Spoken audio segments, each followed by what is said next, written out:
Hello everyone, welcome to the third and potentially final installment of Rostermania as the roster lock is approaching. It's the 16th of February for the Asian region and then it's the 1st of March for North America and Europe. So it's really starting to run out of time. It's coming to really put pen to paper time, or put your money where your mouth is, I guess, for any orgs who do want to be involved. We've talked about a lot of the other regions. Europe has got a lot going on in terms of competitiveness and a lot of orgs dipping their toes in. Korea has a wealth of talent, but not a whole lot of orgs, at least at the time of recording of this video. Where America finds itself in a bit of a weird situation where it's got, especially on certain roles, really big gaps in its talent pool, but it also has access to both Europe and Korea in terms of imports, whether that is on ping. It can actually access a lot more of the talent than the other regions can. It's also got this system in collegiate where it can actually support a lot of talent by having them do a college degree at the same time and having them financed that way, as well as competing in OWCS. And there's actually a lot more platform, I think, for the sort of mid and lower tier players and teams in America via collegiate than there's not really a version of that in the other regions as it stands. I understand they are planning a Korea collegiate, but honestly, Korea has so much talent, it might be hard for any of these collegiate teams to actually make it in. But maybe it does offer a sort of like halfway house between the pro esports players in, say, the Toronto world and the poor unemployed esports players in the teamless, orgless world. So we can take a look at the spreadsheet. I'll break down here now. I must confess, I'm a bit more familiar with Europe than I am America. So if I have missed any Americans, I'm sure someone will let me know in the comments, and I do apologize. But these are the sort of players I had in mind when I was trying to construct rosters and think about it. We can talk about the established teams. And I think Toronto have really set the bar pretty high. I think Kasaurus has done a good job signing good players. Someone is an absolutely huge signing. Will do a lot of work for him. Merit, can't really complain about that. The guy's good. The most important one, though, I think, is actually by locking up RuPaul and Vega, they've got this really talented backline. And I think when we start to look at certain roles, I think flex DPS and main support especially, there's not a lot of depth of talent here in the American region at the moment. And that makes it so the fact that they have Sugar Free and Vega, it doesn't just make it good for Toronto, it makes it really hard for everyone else. So there's these big gaps. So we can look at some of the other teams, because a lot of the other teams that exist at the moment, there's obviously, I'm sure there will be a certain number of orgless teams that just enter with a pretty good set of players, either like the Wisp or the Timeless style teams. But as it stands, a lot of the talent is actually wrapped up in these collegiate teams. So obviously we have Winthrop. And obviously you'll notice some big similarities between Winthrop, that was originally with RuPaul before he went to Toronto, and this free agent team, which has done what a lot of teams in Korea have done, where they've sort of said, we're a group of players. We're looking for an organisation. Sign an entire team. We were happy to play together. Get us, get a package deal. Which is essentially the Winthrop team, except instead of Tree, because he's underage, it's with Seeker, that's pretty good, actually. Pretty happy with that. No real doubt, I think, in my mind, that Seeker is the best American hit scan right now, and should be at the top of anyone's list or any org's involvement in if they want to get into this region. And likewise, UV is the best flex support. Laya, probably the best. I think it's pretty close between like Laya, OG, and Rack. I think it's all, they're all around the same level, but I think Laya seemed like a pretty reasonable one. I thought he actually did quite well on Valiant last year, so I'm excited to see how he does in a team that isn't just sort of stuck at the bottom. Meanwhile, on some of the other collegiate teams, we've got a sort of weird mix of players. So there's obviously quite a lot, so we can scroll down to get them all in. There's this Maryville team, which is quite mixed. It's quite a deep team, obviously, in terms of we've got like double flex support options. We've got two different types of tanks. Obviously, Dante is a real sort of standout here. If you can get Dante on Doomfist, he can actually just carry you through big parts of this tournament. So really high talent there. We have this Redbirds roster, which we won't see, because the problem this Redbirds roster has is there's an import limit 2, and that's 1 import, 2 imports, 3 imports, 4 imports, 5 imports, 6. Yeah, 6 is too many, guys. We're only allowed 2. So these guys do actually find themselves in an interesting position, though, because as much as they cannot compete as Redbirds, they are in America already on these collegiate programs. So they could be an import player for another team, but not have to play on high pink. We'll talk about that more later when we do some roster construction, but it's actually a really interesting situation for a lot of these Redbirds players if they can do OWCS and collegiate. We also have Northwood, which is Actually, a team who's like, there's a lot of players here, but I think the ones that really stand out to me are maybe some of the more well-knowns. But I actually think it's like Mikey, Rocket, CJ Core. I'm a really big fan of, and I think actually if you just maybe add a couple of pieces to that, there's a lot of high potential for Northwood if they can get a couple more pieces in, and they want to do both OWCS as well as the collegiate tournament. So we'll come back to a bit more of that because obviously there's a lot of bits going on. But first, I want to start with this sort of free agent team. Is it the best version of a team, an American team you can make, bearing in mind the pieces Toronto have taken? And I think the argument is pretty close. I think it makes a lot of sense as well in terms of the heroes that Kaluja are going to be best at. We're going to be Sigma, going to be Orisa, Ram. So it makes sense to pair him with someone like Lyra, a main support, and someone like Sam, who can play some of the other sort of flex DPS heroes. And we can play comps that maybe make a lot of sense for us. Likewise, obviously, Seeker and UV, I think, are just best in role, respectively, so suiting that quite well. But could you have made a better team? It's hard. I think if you want to make a better team, you actually potentially have to lean away from a lot of the brawl stuff, because especially when you start thinking, because bear in mind, 3 teams from America are going to make it out of America and go to the major and play internationally. So in this region, it's actually really possible to get out and get a major spot here. So if there are orgs interested, America's the most accessible region. Europe's really competitive. Korea will be insanely competitive and dominated by Falcons and has limited spots. America is actually maybe the place to spend your money because there's 3 spots up for grabs. And Toronto probably have one of them. The other 2 are really open. Really open. You have to say you have to reckon this free agent team, if it exists, we'll take one of them. But I think actually one way you could do a team is if you take someone like Hawk. And obviously Hawk's strengths are a little bit different than a lot of other tanks in terms of he's got obviously probably the best Doomfist in the world, but he's also got good Diva, Sigma, Zarya. I've not seen him play a lot of Sigma and Zarya, but you sort of presume he's like former off-tank player. He's got some of those heroes in the bag to a certain degree. Junker Queen, he's had success with. Ram, he's had decent success with. I thought he looked okay in flash ups on Ram at least. But actually, I think he's like a super high potential player, can do a lot. Then if you start adding pieces that match that, like maybe Rocket is that guy. Maybe. He could obviously play Tracer, which will suit for some of the Doom comps. One thing you could do is, Wamone he's in America. Get him to play it. Play Tracer, play Echo. Suit really well with a sort of more dive-orientated team. Likewise, obviously, maybe you can't get... Obviously, if you could get Seeker, you just put Seeker in here, right? But if you can't get Seeker, then maybe Hydron maybe a viable option. I've always been a big fan of Chopper. I think he impressed all the way back in Pro AM at the start of last year, and I think he's looked good since. I think he's a really reasonable player to bring in. Then, support-wise, it's a little bit messy, because I think, again, and this is sort of the same problem maybe Europe has as well, where a lot of the main supports are just okay. So I wonder, actually, if you want to play a dive team, do you want to exploit the fact that, actually, if you could get UV off in that team, and you could do like a UV CJ, and one of them plays Kiri, you play like Anna Kiri, actually, that could look pretty good with like a Doom Anakiri type comp. You've got dive heroes. Maybe I can see a version of this working.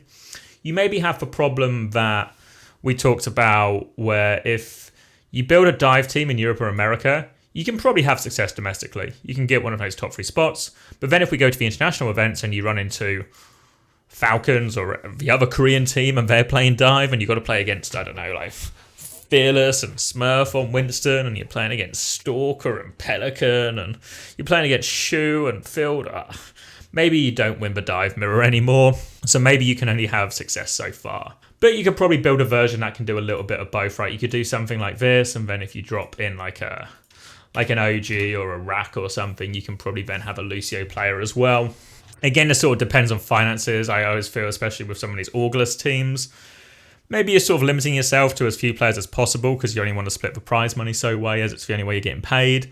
Maybe with more org support, there's a little bit more room to expand. But even then, I think more and more commonly we're going to see 5-player rosters in this sort of new era of Overwatch. So I think maybe the best version of that is probably something like this.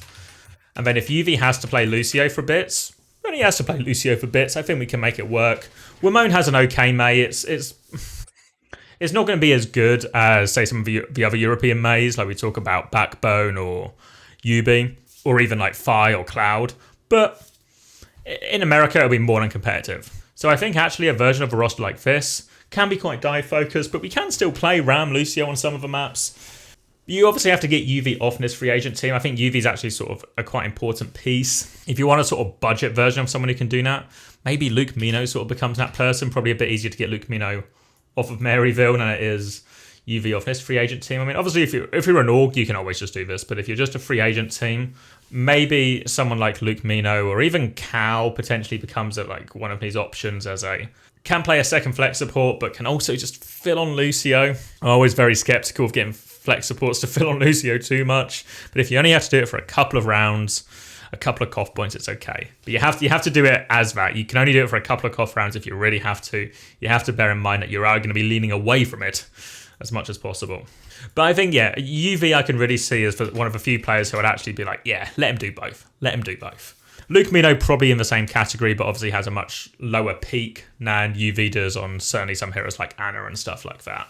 Other than that, how would you go about building a roster? What other options do we have? I do think there is something in like this upcoming young roster kind of, I don't know if that's quite the right word, but something like this as a core, like this Rocket Chopper CJ core, like the sort of Wisp deep, I don't know if I can't remember if maybe they were Wisp and Flash Ops too, but old school Wisp sort of DPS core, and then maybe even you just put like Mikey or something on top of it, or if Hawk's available, obviously you take Hawk or something, right? But something like this, actually a pretty good team, play different sort of comps than a lot of what at least something like the Kaluge team will play. But I could see a team like this being quite exciting. Young American talent that can actually get a lot better. Again, main support, maybe you can maybe drop any of these free guys in. I mean, obviously, maybe Lies tied up, but Rak or OG you could really tie in. Or even if you want to import Admiral into this spot, really fine. Similarly, if actually you wanted to use Admiral with like the third support in this team, well, actually, that seems quite reasonable, right? Admiral can come in if we need to play Lucio. Yeah, it seems quite reasonable. I think there's a version you can build a competitive roster. Now, it can easily take, if we say this is one of the top 3 spots, the Kaluge team takes one of the second 3 spots, and then like this team takes the third of the 3 spots. That seems really reasonable. The other thing you can do, that is particularly open to America, is because America can import European players and you can play East Coast servers. You can obviously import European players via collegiate in like a weird way, and kind of like these Redbirds players are available, like when we were talking about like if you can't get Seeker, maybe Chopper or Hydra are the best. But actually, I think Lethal is really competitive with all of those as well. I think obviously you have to use an import spot for him, but if it's just like a free import rather than a paid import because he's still going to college, it's actually really reasonable to get someone like Lethal in. Why not, right? Same with Admiral. Actually, would I put, maybe I'm probably biased, obviously, right? But I'd actually probably put Admiral above sort of Rak, Lyra, and OG on Lucio especially. So I think if they're just there and they're available, same with Ramon, right? Just take him. It's an import spot, but if you're not going to pay a Korean and get him a house, get him over.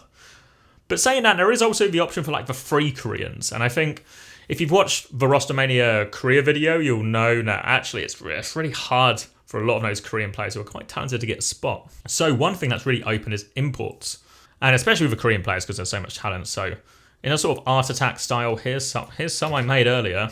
We can take a look at some of these imports that are kind of viable here, and I think actually there's maybe some obvious ones like Shu is maybe like a bit of a pipe. Shu and Strong are like a bit of a pipe dream, right? They're going to be on a top Korean team probably, so they'll probably choose that over coming over as an import. But then we start to look at some of the other players, like Phyllis has advertised now he's happy to play EU and an A. And I think if you're on these Korean players, the easiest way to get to the major isn't by playing in Korea, it's by playing in America. And so especially if you can do what Toronto do and an org will get you over, perfect. If you have to play on high ping just to qualify, then you need to play on low ping for major. It's a good route through, but you have to be willing that you're going to be playing on rubbish time zone and high ping and all of this. But when I look at the actual players, and especially if we go back up here and we consider I can move this up a little bit, but we consider what are the weak slots in America, maybe main support and flex DPS. It's like, well, actually, Spectra has to become like the most valuable import going, even if he's on ping. The fact that he's got like perfect English, he's so good. This guy, who won Rookie? I can't remember if he won Rookie of the Year, but I feel like he should have won Rookie of the Year. He was actually, I think Doghack won it, right? But Spectra had a really good case for it because Spectra was even though he only came in for half a season, he was so unbelievably good. He's good at a lot of heroes that American DPS struggle on. He's better than Sugar Free, I'd say that quite comfortably. So if you can get Spectre in, even on high ping, it's such high value. So then suddenly, if you're saying you're building like, I don't know, let's take some of like, even if you add them into the Kaluge team and you're just like, it's like Kaluge, Spectre, Hydron, well, that's pretty good, right? Then we put UV on there, seems pretty reasonable. I guess as an argument, again, it's sort of weird when importing a main support player because like, is a main support that much use of a spot? Would you be better getting some like a higher talent one on? Possibly, lots of arguments for it, but if you're doing free ones anyway, then maybe just, obviously you can get Trong or Lee Jae Gong, you can be laughing. But I thought Faith was actually a person similar to some of the other people on this, like Spectra and Kellen. Now, I've actually been on mixed rosters and done all right. Not just done all right as in terms of played well, but gotten on okay with the team. And I think that's a super important thing, especially if you are just going to be doing the sort of free imports where they're still going to be playing from Korea. So you don't necessarily have org support or translators or even necessarily a Korean speaking coach or manager or anything like that. Well, actually, having a Korean who has good English skills is super vital, which means suddenly people like, I mean, I don't know how good Kellen's English is, but my impression is I was actually pretty decent on New York. But people like Kellen, Spectra, and Faith actually become huge value. Even some of these people like maybe Happy's, who's played on mixed rosters before and got on okay. Even like Kalios actually bumps up his value quite a bit if he's just happy to play on these rosters. And it can really fix and upgrade a lot of these problems. So if a couple of these rosters are able to tempt in some of these free imports, I think it starts to look really good all of a sudden. I think even if, again, we want to talk about a dive team, if you start pairing, say, Hawk with Spectra, and then maybe you even import a hit scan, right? You put like Happy on here, and then you just get like, you can even do like the backline we talked about before, where you do like a UVCJ type backline or something. Again, this looks like a pretty reasonable dive team all of a sudden. Again, you might hit problems internationally, but you can really lock up those American spots. So I think there's, especially once you start playing with the idea of imports, it starts to become almost infinite combinations you can do. But I think certainly people like, I think Kellen, Spectra, and Faith, probably some of the names that stand out the most as high priority imports because they're, you probably actually put Opener in this category as well. Even though I think that Faith is much better than Opener, so if you can have the choice, you take Faith. But there's a big way to actually upgrade some of these key spots. And especially, like, I don't know what Zest English is like. He's never been on a team, but he's really good. Same with Sparkle, right? Like, I don't think Sparkle gets into any of those top Korean teams. He's been on a mixed team before with Paris. It could work. I mean, it's an upgrade. It's an upgrade for sure. And I think it's something, especially if you're an American org, you should be entertaining. But even if you're just, I guess, like an orgless American team, it's a good option for some of these Korean players. You can maybe actually get a better player than you'd expect to join with no contract, essentially. So I think America is one of the more difficult regions to see how it's going to unfold because there's not as much set in stone right now, and all the collegiate stuff kind of opens the door a little bit. But it's really interesting to see how it works out, especially how many of these teams outside of Toronto are going to get import players. And are they going to be full imports like Toronto are doing, where, someone in America are going to go be living in Toronto? Or are they just going to be free import players where they're just playing on ping, and if you qualify for major, then Blizzard will fly you out and you can play the finals on ping. So a lot still to be decided in America, but I think you can build a pretty decent American team that can get a top 3 spot by using like Hawk, Wimone, Rocket, Chopper, Seeker, those kind of guys. I think the idea of a double flex backline with like UV and CJ is actually really strong. And then if you really want a Lucio player, add in like a Laya or even Admiral. So lots of good options. It's very complicated and messy in America because all the collegiate stuff's going on at the same time as well. But I think there's a lot of potential there, especially if we start getting good imports coming in as well and filling some of those gaps in some of the hero pools that are a little bit weaker in America. As always, let me know what you guys think of my suggestions, if you have any of your own suggestions. The American one was definitely a little bit trickier to figure out the best team or the best combination of. I had to rely a lot on certain players. So if you've got any better ideas, let me know in the comments below. Like and subscribe and all that good stuff, and I'll see you guys in the next one.